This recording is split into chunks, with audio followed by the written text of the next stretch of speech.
To check out all our products, go to musicnomadcare.com.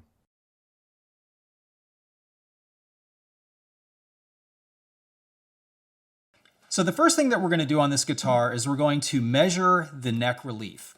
Now, what neck relief is the amount of curvature in the neck from front to back. If you have a guitar or bass neck that looks like a banana, it's very curved in a concave way, that would be said to have a lot of relief or excessive relief. If you have a neck that's perfectly flat, so you put a straight edge on the frets, it touches all the frets, you would have zero relief. If you have a neck that's bent backwards, that would be called back bow. Relief is crucial to a really nice playing guitar. If you don't have enough relief in the neck, you will often have buzzing in the low registers, and you'll have an uneven action because the action at the bridge needs to be raised in order to create space for the vibrating string. So you'll have a very low action in the first position, and then it will diverge pretty significantly, and it'll feel very high up at the top. When you have too much relief, what you'll have is a high action in the center of the neck, and sometimes it will buzz in the middle because the end of the neck is coming up because the neck is so curved. So if you have a low action, it's going to be very buzzy in the center of the neck. When you have your relief set correctly, you will have just enough curvature in the neck that the string has room to vibrate. The string is pinched or is held fixed at either end. So when you pluck the string, it generally vibrates in an oval section. The center of the string has the largest oscillation pattern. The string does some whipping and has some other overtones and vibrations as it's settling in, but generally the center is the largest arc. So having a little relief in the neck creates a pocket for that string to vibrate in. So by having that little bit of relief, we'll be able to have a very even action all the way up the neck with no buzzing anywhere on the fretboard. So the first step for me here is to measure my neck relief. So I'm going to use my truss rod gauge and my pick capo in this process. So the first thing I'll do is I'll take my pick capo and I'm going to put it over the low E string, under the A string, and over the D string. Then I'm going to slide it up to the first fret. And there's a mark right on the capo showing you where to put the first fret. Now what this is doing is this is holding the string down at the first fret, because what we will now do is putting the guitar in the playing position. I'm going to fret the low E string at the 12th fret, and I've now created a straight edge between the first fret and the 12th fret, and I will use that straight edge to measure my neck radius against. Grabbing my truss rod gauge, I will select the right gauge for this guitar. So printed right on the gauges are the measurement, the thickness of the gauge. We've got a 6/1000 of an inch, an 8/1000 of an inch, and a 10/1000 of an inch, and what guitar each one of those would be used for. I'm going to use the 6/1000 of an inch for the electric guitar, and what I will do with this is I'm going to, after I fret it at the 12th fret, I will put this gauge on top of the 6th fret and slide it underneath the low E string. So at that point, there will be 3 possible conditions, and we'll use the touch rule to decide what we're working with. So if I push the gauge between the string and it heavily touches the fret and the string, then I have a heavy touch and I have too little relief in the neck, and I will need to turn my truss rod nut counterclockwise to allow more relief into the neck. If I put the gauge on top of the fret and under the string, and I have a large gap, or any gap, between the gauge and the string, I will know I have too much relief, and I will need to tighten the truss rod by turning the nut clockwise. If I put the gauge between the fret and the string, and I have a perfect fit, it just barely touches the string and the fret, then I have the exact relief measurement that I'm looking for. So on this guitar, and I'm going to have to put on my cheaters here, for everybody, even if you have good eyes, a set of cheap cheaters will help you see these measurements a lot easier if you're having trouble. So right now, I will go ahead and fret at the 12th fret, and I will put my gauge under the string, And this has just a little too much relief in the neck. I can see a gap between the gauge and the string. So I'm going to go ahead and tighten this truss rod. This guitar has a truss rod cover over the truss rod nut. So I'm going to get a Phillips screwdriver to remove the 2 screws that are holding the truss rod cover on. Just so happens that in the MusicNomad truss rod kit, my 5/16 wrench that I'll use for adjusting the truss rod also has a Phillips head screwdriver on the end. Now these screws are very easy to lose. If you drop them, they slide down the headstock and off onto the floor. This happens to be a magnetic tip, so I don't have that problem with this. And now I've gained access to the truss rod nut. Now before we make any adjustments on the guitar, it is important to make sure that the guitar is in tune through all of these steps. You want to ensure that you have proper string tension on the neck before you take any measurements or make any adjustments. So I have the proper wrench to adjust my truss rod, and a couple of things when you're going to adjust a truss rod nut. If you go to adjust it, you want to tighten it or loosen it. If it feels stuck, just don't force it. If you really feel like you're having to put a lot of tension on it, just stop. It may be seized. It could be it's out of threading and the nut is buried on the end. It could just be rusted. Yeah, you'll want to, first of all, you'll want to try going backwards on that and loosening the nut. Try to break it loose. And if you just feel like you're in over your head at that point, just take it down to your local shop. So on this guitar, I need to tighten the truss rod. So I'm going to put my wrench on my truss rod nut, and I'm going to tighten it about 1/8 of a turn. Just give it a little snug there. Now I'll put my guitar back in the playing position. So now I'll take my truss rod gauge and I'll remeasure between my 6th fret and the string. And at this point, the gauge is just perfectly sliding between the string and the fret. So I have the proper amount of relief for this guitar. The 3 measurements that are provided on the truss rod gauge were developed over many years of doing fretwork and setup work by hand, and then 7 years now of having a Plek machine to do our fretwork. And we have found that for the majority of the instruments, these settings for truss rod relief just work really well for most players. And by providing the 3 measurements right on this gauge, which doesn't have the messy oil like a standard set of feeler gauges, we made it a really easy to use tool that has exactly what you need and doesn't have a bunch of extra gauges that you probably won't use. On this guitar, I will need to pull the neck off and access the truss rod nut at the heel.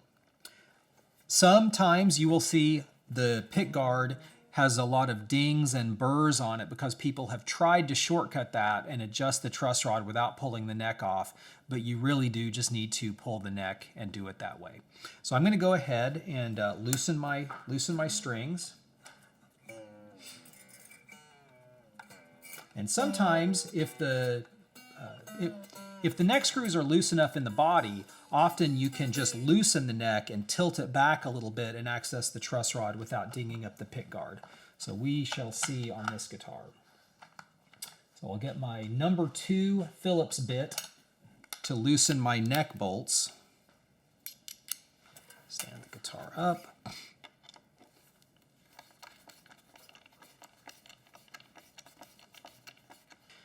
So now I have the neck loose, and this one is pretty, the screws are pretty loose in the body. So I'm actually able to loosen the neck screws, and by tilting the neck back, I can easily access the truss rod nut. So I don't have to take the neck all the way off. I'll grab my Fender slotted screwdriver head from the truss rod toolkit. I will get that in here and I'll be able to easily access that truss rod. I'm going to go ahead and back that nut out about 1/4 turn. And this is one of those situations where you just have to guess. So I will not know if I did it right until I string the guitar back up to pitch and remeasure. So I'll go ahead and bolt the neck back on. Yeah. So this is being a vintage Fender. This adjusts at the heel. Many of the modern Fenders, the American Standard, the Mexican Strats and Tellys, those all have a headstock adjust, which could be either a 1/8 inch if it's an American, or a 1/8 inch Allen wrench if it's an American Standard, or a 3/16 Allen wrench if it's a Mexican. On any truss rod, you will tighten the nut. You will turn clockwise to tighten the truss rod to take relief out of the neck. You will loosen the truss rod by turning counterclockwise to put relief into the neck. On this neck, I turn counterclockwise to loosen the truss rod to introduce relief. If it was a headstock adjust, it's the same principle, but coming from this end, you would put the wrench into the nut and you would turn counterclockwise to loosen to allow more relief into the neck. You would turn clockwise to tighten to take relief out of the neck. Okay, so with my guitar back in tune, I will put my pick capo back in. Guitar back into the playing position, fretted at the 12th fret. Now I can clearly see that I have a gap between the 6th fret and the string. So I'll put my gauge in, and that is just a very light touch between the string and the fret. So this is right at 6/1000ths of an inch neck relief. The first thing we'll do is we'll put our pick capo in at the 1st fret. So I'll put it over the E string, under the A string, over the D string, and then I'll slide it up to the 1st fret. Now what that's doing is it's holding the string down at the 1st fret so I don't have to do it with my own hand. Then I'll put the guitar into the playing position, and I'm going to fret the 12th fret on the low E string. Now what I've done here is I've created a straight edge from the 1st fret to the 12th fret with the string. And I'm going to use that straight edge to measure the neck relief against, and I'll be able to see how far away from the string the 6th fret is, and that will give me my relief measurement. So I'm going to pick my Acoustic Guitar Truss Rod Gauge, which is 8/1000ths of an inch. You might wonder why 8/1000ths? Well, I have done literally thousands, probably tens of thousands of setups on all kinds of instruments, either by hand or with the assistance of the plec for fretwork, and we have determined that for most players, 90-95% of the time, these relief settings work really well as a good baseline to get a good, clean, comfortable action on most guitars. We're going to use the 8/1000ths of an inch truss rod gauge to measure the gap between the 6th fret and the string. So I'm going to fret at the 12th fret, then I'm going to put my gauge on top of the fret, and I'm going to slide it in between the fret and the string. So I have a little bit of a gap between the gauge and the string. So according to our touch rule printed on the handle of the gauge, I have no touch, so I will tighten my truss rod to take relief out of the neck. If you had a heavy touch where you push the gauge between the string and the fret and the string moves a lot, you would want to loosen the truss rod to allow more relief into the neck. And what we're going to achieve is just a very light touch where the gauge just skims between the fret and the string. So right now I have a little more gap than I want, so I'm going to tighten the truss rod and take out some of that relief. On this guitar, this is a Taylor. It has a headstock adjust truss rod, so I'll pull the truss rod cover. So I'm going to go ahead and take off the truss rod cover, and the truss rod tools in the MusicNomad kit are magnetic, so they will help you keep from dropping your screws on the floor as you're pulling them out of your truss rod cover, which is pretty handy. They're very small, and they can get lost really easily. So now I have my truss rod cover off, and this nut is a 1/4 inch truss rod nut.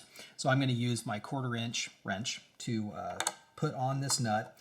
And in order to tighten it, I'm going to turn it clockwise, and that would be looking at the nut from the headstock end.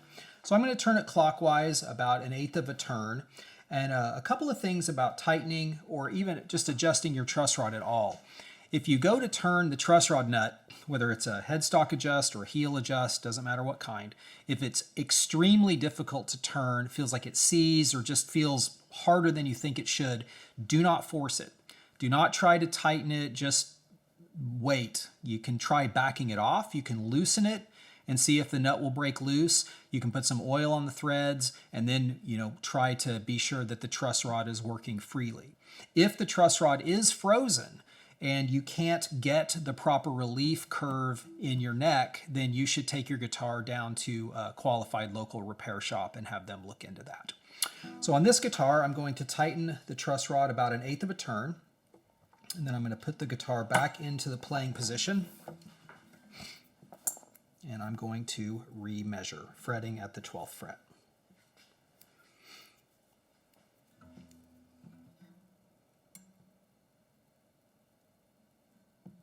And that is just touching the string and the fret. So that is a perfect light touch on the gauge.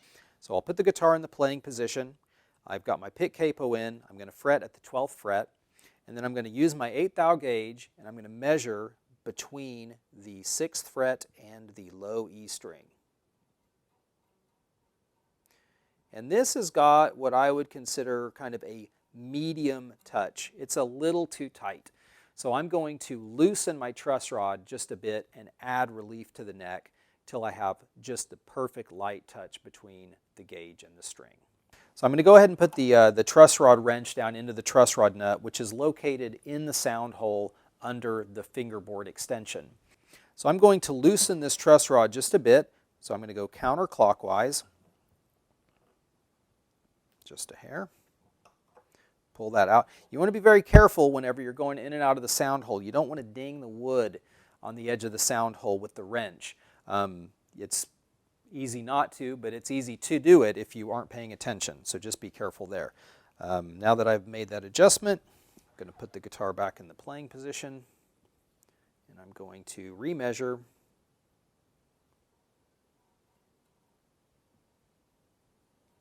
And that is perfect. I mean, it's just barely touching the string. So I know I'm right at 1/8 of an inch. So for the first step, we're going to need our pick capo to hold down our string at the 1st fret, and we'll need our truss rod gauge. And this is going to allow us to measure our neck relief. Before we get started on the setup, be sure that your instrument is in tune. It doesn't have to be perfect, but it does need to be generally in tune. That's going to ensure that the amount of tension on the neck is exactly what you're going to have when you're playing normally. And I'm looking good. So now that we're in tune, I'm going to go ahead and install my pick capo at the 1st fret. I'm going to go over the E string, under the A, and over the D. That's going to hold my low E string down at the 1st fret, so I don't have to hold it down with my hand. Then the bass goes into the playing position. The truss rod gauge is labeled so you can easily see which gauge you need to use for your instrument. We have 3 different feeler gauges on here, and this is actually a really cool little gauge. If you go down to the hardware store and buy a set of feeler gauges, you're going to get a bunch of gauges you're not going to use. They're going to be covered in oil, and they're kind of a mess. So this is a really clean and concise gauge. It's a lot simpler. We have notated on here electric guitar, acoustic guitar, and bass, and then classical guitar. So for bass guitar, we're going to use the 8/1000 of an inch feeler gauge to measure our neck relief. You might be wondering why 8/1000, not 12 or 7 or 6. What we've learned over doing thousands of setups over the last 20 years and having a Plek machine for 8 or 9 years now, we have found that basses, when set up with 8/1000 of an inch relief, tend to have the most even action up and down the neck and play generally the cleanest. If you're a really heavy hitter, you might need a little bit more relief. If you have a lighter touch, you might be able to go with a little less, but 8/thou is a really good starting point. So in order to make that measurement, I'm going to fret at the 12th fret with my right hand. I've got my pick capo fretting at the 1st fret, so I've created a straight edge between the 12th fret and the 1st fret. So I'll take my 8/thou feeler gauge, and I'm going to put this between the 6th fret and the string. So I'm going to lay it on the 6th fret and just push it in between the string and the fret, and I've got a huge gap between the gauge and the string. So now what do? Well, if I look at my gauge, we have the touch rule here on the handle, and it shows if I have no touch, which is what I have, it's not touching the string at all, I'm going to turn my truss rod clockwise and tighten it. The way that you govern relief is by using the truss rod. The truss rod is a metal rod that goes through the neck. It has an anchor at one end and it has an adjuster nut at the other. If your neck has too much relief, like this one does, you tighten the truss rod and it straightens the neck out and removes relief from the neck. So I'm going to use I believe this is a 3/16 Allen wrench. So I'm going to go ahead and get into my truss rod wrench kit here and find the correct size wrench. Yep, and it is a 3/16 Allen wrench. So using my touch rule, I'm going to turn my truss rod clockwise, which is going to tighten the truss rod and remove relief from the neck. So let's go ahead and tighten this up a little bit. It's fairly snug, but it's not too bad. So once I've done that, I'll take my wrench out, back to the playing position, and I will measure again.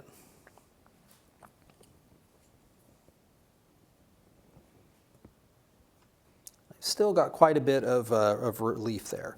And if you are having a hard time seeing, you can hold down with your pinky and you can come up here and push the string up and down with your index finger and you can see if you've got a gap or not. And I still do have a gap. So let's come back down here and put the wrench back in. Anytime you're adjusting the truss rod, you want to make sure that your wrench is well seated in the truss rod nut. Now this is a made in Mexico P-base, so it has a truss rod adjust at the headstock. It is, like I said, a 3/16 Allen wrench. If you've got an American standard P-base or a vintage base, it's going to have the truss rod adjustment at the heel.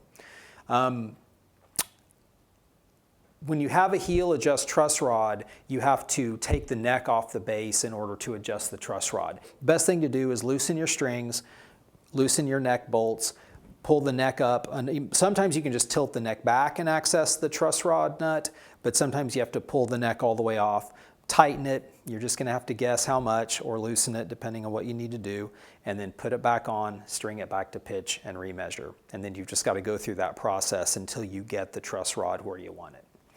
This one, luckily, I've got the headstock adjust. So I'm going to tighten that up some more and remeasure.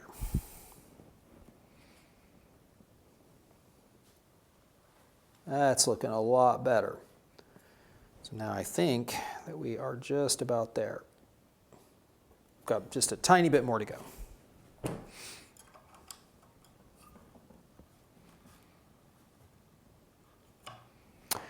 And it's good that I only have a little more to go because that truss rod is getting really tight.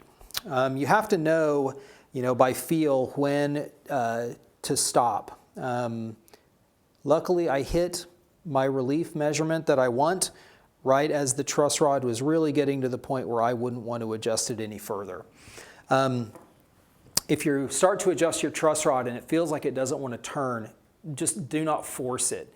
You can do a couple of things. One, you can just leave it alone and take it to your tech if you feel like you're not comfortable doing it, or you can back the truss rod off, loosen it.